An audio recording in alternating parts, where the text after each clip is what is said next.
Welcome to Ghost Files, where the shadows speak and mysteries come alive.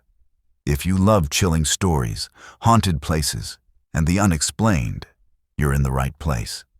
Don't forget to like, comment, and subscribe to stay updated on the darkest tales from around the world. Let's dive into today's haunting. The Shadow in the Snow. It was Christmas Eve in the small town of Evergreen, nestled deep in the snowy woods. The residents were all tucked away in their cozy homes, enjoying hot cocoa and festive decorations. But amidst the cheer and joy, a sense of unease settled over one family. The Smiths had just moved into the old Victorian house on Elm Street, rumored to have a dark history. As the night wore on, strange noises echoed through the halls. Creaks, groans, and whispers seemed to come from nowhere and everywhere at the same time. Young Timmy, filled with excitement and curiosity, ventured out into the snowy night to explore. He trudged through the knee-deep drifts, the only sound being the crunch of snow beneath his boots. Suddenly, he stumbled upon an old, gnarled tree with a figure standing behind it. The figure was tall, gaunt, and shrouded in shadows. Timmy tried to run, but his feet felt heavy, as if rooted to the spot.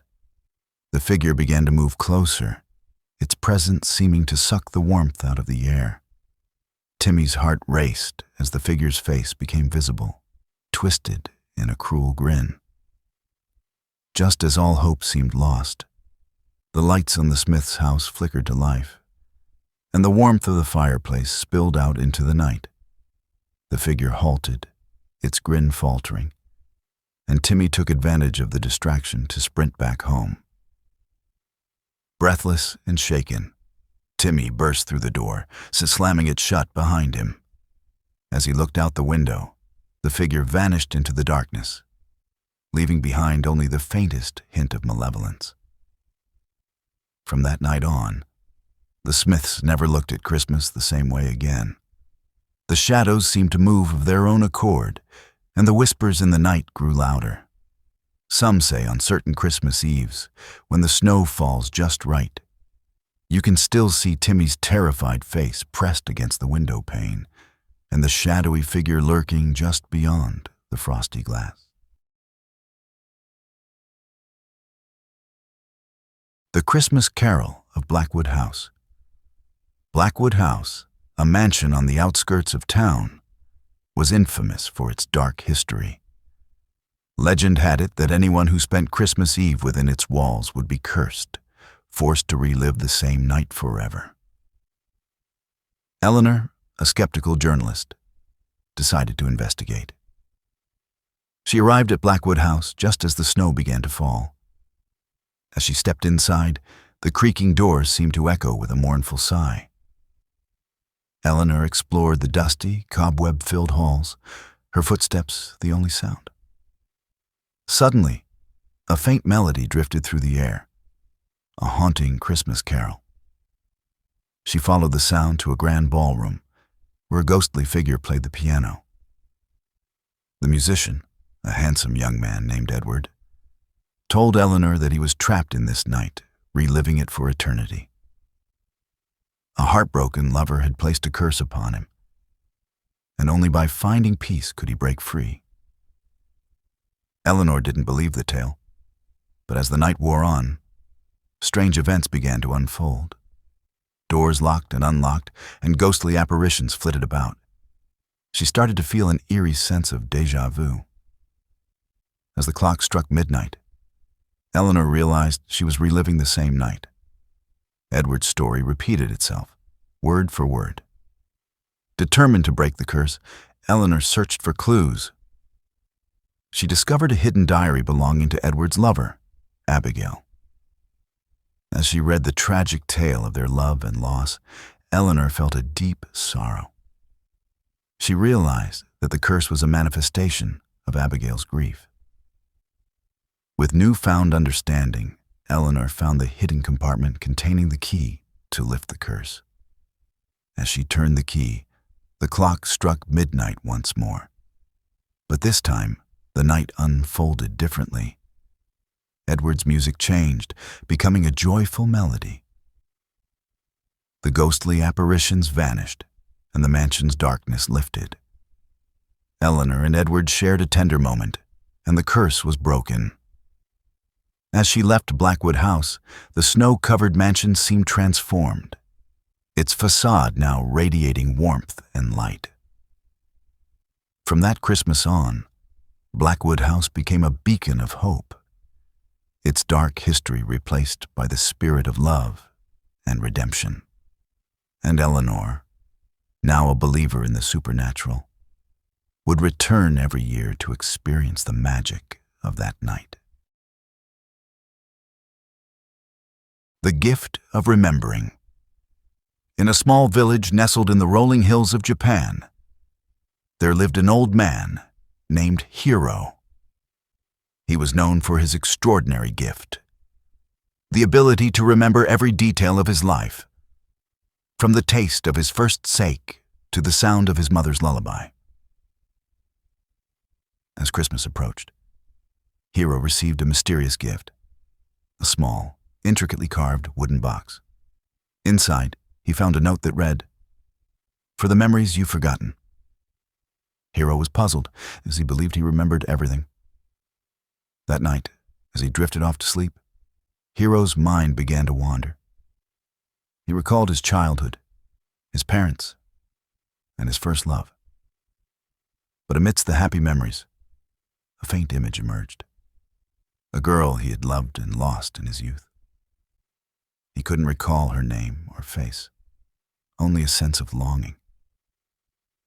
Hiro became obsessed with uncovering the truth about the girl. He searched his memories, but they remained fragmented. The wooden box seemed to hold the key, and he found himself returning to it again and again. As Christmas Eve passed, Hiro's memories began to shift. He recalled the girl's name, Yumi, and the way she smiled. He remembered the pain of their parting and the regret that had lingered. With each new memory, Hiro felt a mix of joy and sorrow.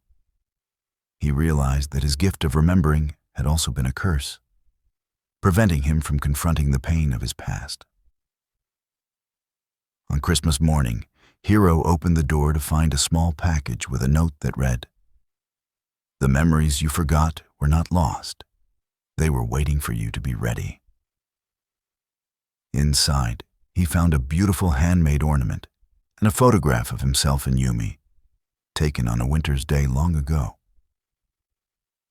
Hiro hung the ornament on his tree, and as he gazed at the photograph, tears of joy and sorrow streamed down his face. He finally understood the true gift of remembering, not just recalling the past, but embracing the emotions that made him human. From that Christmas on, Hiro's memories continued to unfold, and with each new recollection, he felt a sense of peace and gratitude. The wooden box remained a mystery, but its gift had changed him forever. The Starlight Serenade. In the bustling city of New York, a young musician named Sophia lived for her violin. She played on street corners, in subway stations, and at local cafes, her music weaving a spell of beauty and joy. As Christmas approached, Sophia felt an inexplicable pull to perform in a particular neighborhood, Times Square. On Christmas Eve, Sophia bundled up and brought her violin to the heart of the city. The lights and sounds of Times Square were dazzling, but she found a quiet spot near the ice skating rink. As she began to play, her music floated above the din, captivating passers-by. A figure emerged from the crowd, an elderly man with piercing blue eyes and a kind smile. He listened intently, his eyes closed, as Sophia's violin sang out. When she finished, he approached her, his face aglow. "Sophia, your music is a gift," he said. I once played the violin too many years ago. I had to give it up, but your music brought back memories I'd thought were lost forever."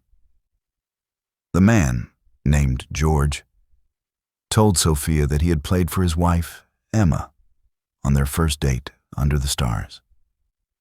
Sophia's music had transported him back to that magical night.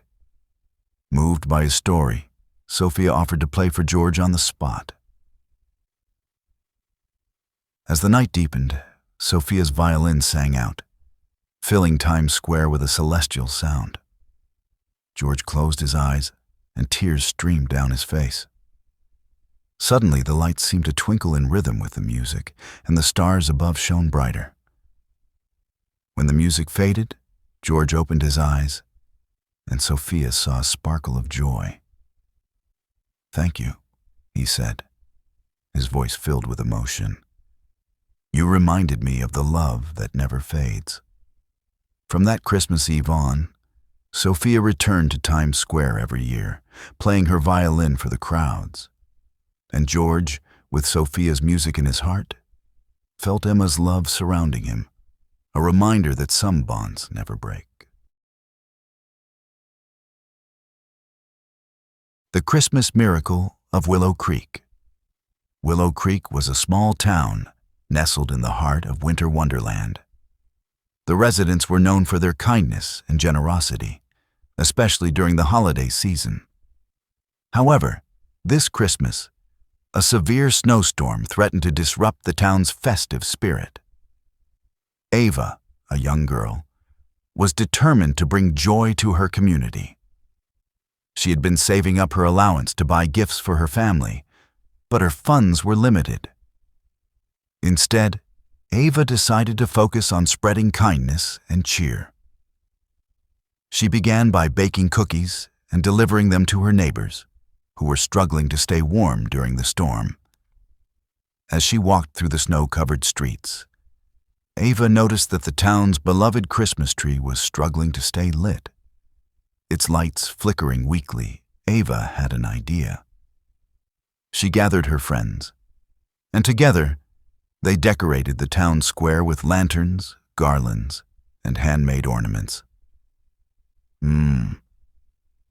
It was an elderly woman, shivering in the cold. Ava's mother, a kind-hearted woman, invited the stranger to join them. As they shared hot cocoa and cookies, the woman revealed that she had been traveling to visit her family for Christmas, but had become stranded in the storm. The townspeople welcomed her with open arms, offering warmth, food, and shelter. The Christmas miracle of Willow Creek unfolded as the townspeople came together, spreading love, kindness, and generosity. Ava's selflessness had sparked a chain reaction of goodwill, reminding everyone that the true spirit of Christmas lies in giving, sharing, and caring for one another. As the night wore on, the snowstorm subsided, and the stars twinkled above. The townspeople sang Silent Night, their voices blending in harmony, filling the hearts of all with peace, love, and joy.